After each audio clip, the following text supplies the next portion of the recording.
श्री राधे कृष्ण। आप सभी का आपके अपने YouTube channel BK Mishra present में बहुत बहुत स्वागत है। आइए आज आप सब सुनेंगे द्वादशी पारण के दिन तुलसी माता की कथा।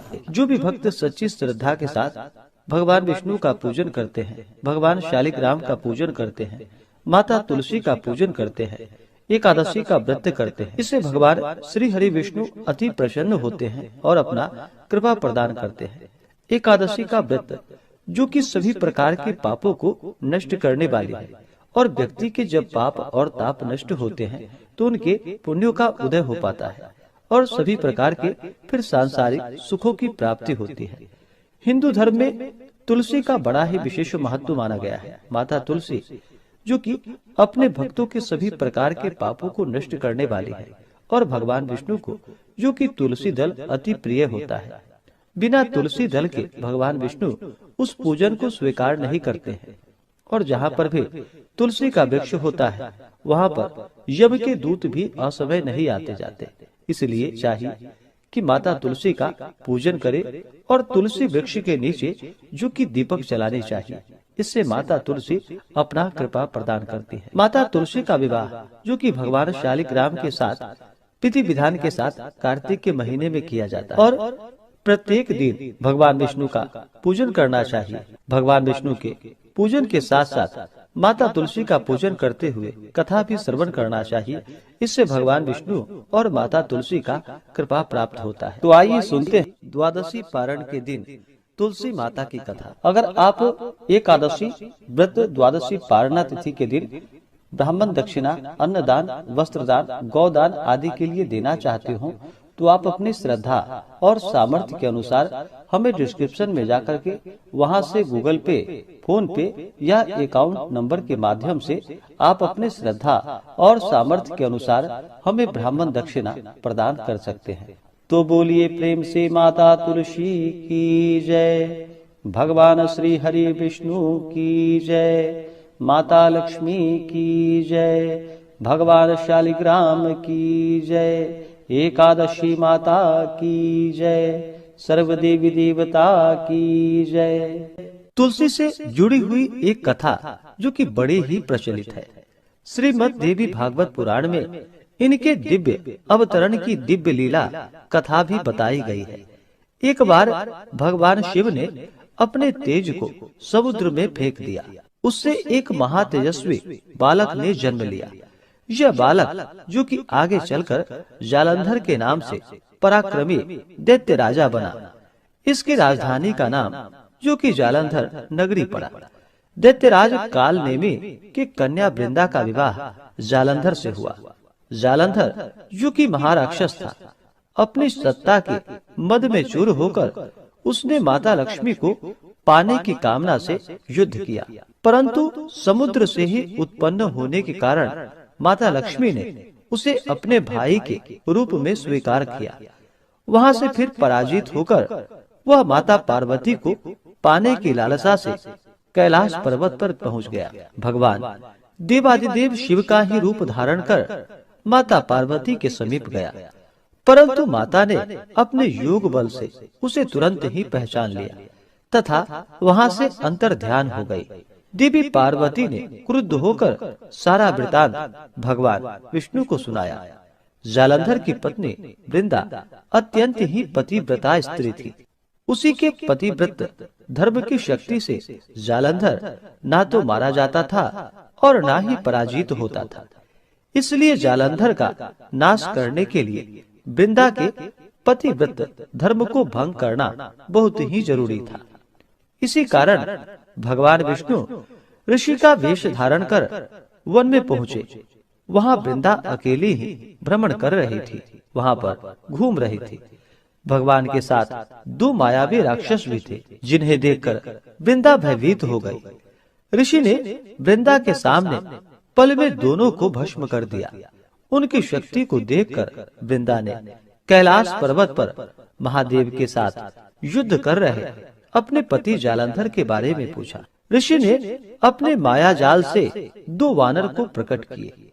एक वानर के हाथ में जालंधर का सिर था तथा दूसरे के हाथ में धड़ था। अपने पति की यह दशा को देखकर वृंदा मूर्छित होकर वहीं पर गिर पड़ी।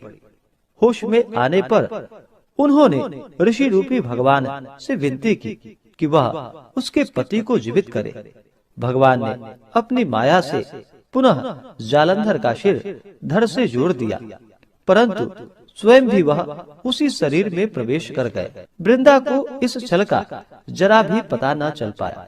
जालंधर बने भगवान के साथ वृंदा पतिव्रता सा व्यवहार करने लगी, जिससे उसका सतीत्व भंग हो गया। ऐसा होते ही वृंदा का पति जालंधर, जो कि भगवान शिव से युद्ध कर रहा था, वह युद्ध में हार गया और मारा गया। इस सारी लीला का जब वृंदा को पता चला तो वह क्रुद्ध होकर भगवान विष्णु को, जो कि शिला होने का श्राप दे दिया तथा स्वयं भी सती हो गई। जब वृंदा भस्म हुई, वहाँ पर तुलसी का पौधा उगा। भगवान विष्णु ने वृंदा से कहा कि हे वृंदा, तुम अपने सतीत्व के कारण मुझे लक्ष्मी से भी अधिक प्रिय हो गई हो। अब तुम तुलसी के रूप में सदा ही मेरे साथ रहोगी। जो मनुष्य मेरे शालिग्राम रूप के साथ तुलसी का विवाह करेगा, पूजा करेगा, उसे इस लोक और परलोक में विपुल यश की प्राप्ति होगी। जिस घर में तुलसी होती है, वहाँ पर यम के दूत भी असमय नहीं आ जा सकते। गंगा व नर्मदा के जल में स्नान तथा तुलसी का पूजन बराबर माना जाता है। चाहे मनुष्य कितना भी पापी क्यों ना हो, मृत्यु के समय जिसके प्राण मंजरी रहित तुलसी और गंगा जल मुख में रखकर निकल जाते हैं, वह पापों से मुक्त होकर वैकुंठ धाम को प्राप्त होता है। जो मनुष्य तुलसी व आंवले की छाया में अपने पितरों का श्राद्ध करता है, उसके पितर भी मोक्ष को प्राप्त हो जाते हैं। इस प्रकार से जो भी भक्त सच्ची श्रद्धा के साथ भगवान विष्णु का पूजन करते हैं, भगवान विष्णु को तुलसी दल अर्पित करते हैं, भगवान शालिग्राम का पूजन करते हैं, माता तुलसी का पूजन करते हैं, भगवान शालिग्राम के साथ माता तुलसी का विवाह संपन्न करते हैं, उन्हें विपुल यश की प्राप्ति होती है तथा सभी प्रकार के पापों का नाश होता है तथा सभी प्रकार के मनोरथ सिद्ध होते हैं। तो बोलिए प्रेम से भगवान विष्णु की जय, माता लक्ष्मी की जय, तुलसी माता की जय, भगवान शालिग्राम की जय, सर्वदेवी देवता की जय। इस बार योगिनी एकादशी का व्रत वर्ष 2026 में इस बार 2 दिन एकादशी का व्रत पड़ा है। स्मार्तों के लिए जो कि 10 जुलाई को और वैष्णवों के लिए 11 जुलाई को व्रत पड़ा है। आषाढ़ मास कृष्ण पक्ष की एकादशी तिथि प्रारंभ समय जो कि 10 जुलाई 2026 दिन शुक्रवार सुबह 8:18 और एकादशी तिथि की जो समाप्ति है वह 11 जुलाई 2026 दिन शनिवार सुबह 5:24 पे एकादशी तिथि की समाप्ति है। ऐसे में इस बार जो कि पंचांगों के अनुसार स्मार्त के लिए 10 जुलाई 2026 दिन शुक्रवार को व्रत बतलाया गया है और 11 जुलाई को जो कि वैष्णवों के लिए योगिनी एकादशी का व्रत बतलाया गया है। तो द्वादशी तिथि प्रारंभ समय 11 जुलाई 2026 दिन शनिवार सुबह 5:25 और द्वादशी तिथि की जो समाप्ति है वह 12 जुलाई 2026 दिन रविवार सुबह 4:05 पे द्वादशी तिथि की समाप्ति है।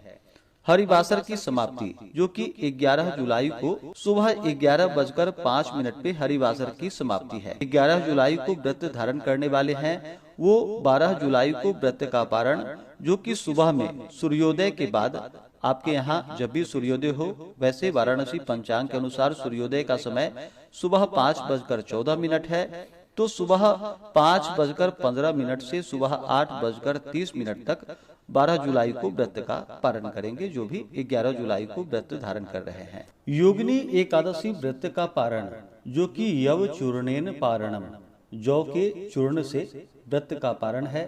यह संभव ना हो पाए तो आप जल, फल या तुलसी दल से व्रत का पारण करें। तो आशा करता हूँ कि यह जानकारी आपको अच्छा लगा हो।